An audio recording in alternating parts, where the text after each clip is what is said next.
আলু মটরশুঁটি পরোটা, দুধ চা আজকে সকালের নাস্তা। হ্যালো, আসসালামু আলাইকুম।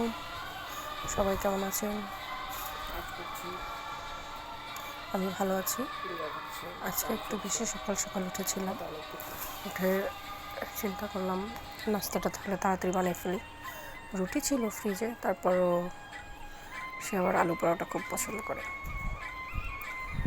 তাই একটু আলু কুচিয়ে নিব। আলু দিয়ে মটরশুঁটি মিলিয়ে একবারে পরোটা বানাবো। এই যে গান শুনছি, আলু রেডি করছি, প্রিঙ্গলস খাচ্ছি। কী করবো, সকালবেলা ওইটার মানুষ নাকি এটা খায়, তা আমি এটাই খেলাম। খেতে খেতে কাজ করছি। প্রথমে কী করছে, এটার উল্টায় ধরছিলাম, মানে খেয়াল করতে পারিনি। উল্টায় ধরে দেখি আলু কিরে, আলু তো হচ্ছে না। পরে আবার ঘুরে আনিলাম। যাই হোক, আলুগুলো ছিলে এবার গ্রেটার দিয়ে একদম কুচি কুচি করে নিয়েছি। ওইদিকে মটরশুঁটিটা সেদ্ধই ছিল, তারপরে আবার আলুটা নিয়ে ধুয়ে মটরশুঁটি আর আলুটা একবার একটু সিদ্ধ করে নেব। আলুগুলো করতে একটু সময় লাগছে বেশি, গ্রেটারটা একটু ছোটো, আলুগুলো ছোটো ছোটো ধরতে অসুবিধা হচ্ছিল। আলু কিছু হয়ে গেল।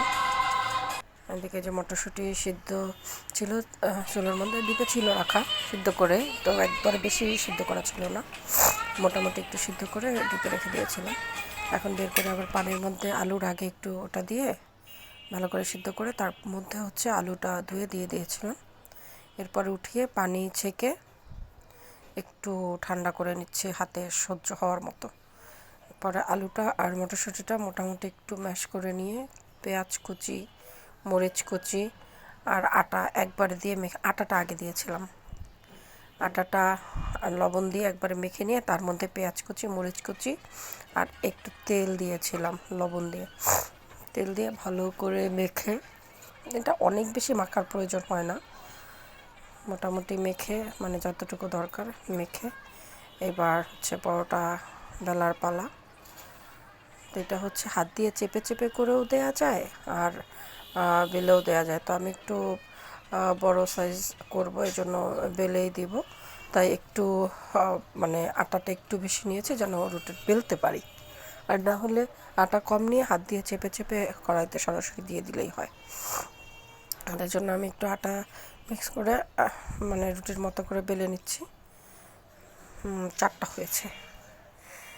তো ভেবেছিলাম 4টা খাবো, কিন্তু আসলে 4টা খেতে পারিনি, দুইজনে 2টা খেয়েছি, আর 2টা দিয়ে সন্ধ্যায় হয়ে যাবে, সন্ধ্যা বা সন্ধ্যার পরে এক সময় খেয়ে নিব। তো এদিকে এটা ভেজে নিচ্ছি, মোটামুটি একটু ভেজে আবার একটু তেল দিয়ে উল্টে পাল্টে ভালো করে ভেজে নিব। ওদিকে হচ্ছে ওই পাশে চা দিয়েছিলাম, চা হচ্ছে, চা পানি আর পাতি দিয়ে রেখেছি, আর কাপের মধ্যে দুধ চিনি দেওয়া আছে। যদিও দুধ চা খুব একটা বেশি খাই না, কিন্তু হঠাৎ হঠাৎ 2-1 সময় খাই, কারণ আমার লাল চা পছন্দ, আমাদের দুইজনেরই লাল চা পছন্দ। মাঝে মাঝে একটু দুধ চা খাই, তো এই পরোটার সাথে ভাবলাম একটু দুধ চা খাই, আর 2-3 দিন পর পর একটু দুধ চাই খাওয়া হচ্ছে, আজকে থেকে আর খাবো না। দুধ চা অনেক কষ্ট হয়, মজার চেয়ে কষ্টটা বেশি হয়, আর এত বেশি ভালোও লাগে না হঠাৎ 2-1 দিন। এই তো যাই হোক, আমাদের নাস্তা হয়ে গেছে। নাস্তা ঠিকই 7টা 7:30 বাজে হয়ে গেছে, কিন্তু খেতে খেতে আমাদের সেই 12টাই বেজে গেছে। তো ভালো থাকবেন, কেমন লাগলো রেসিপিটা জানাবেন। আল্লাহ হাফেজ।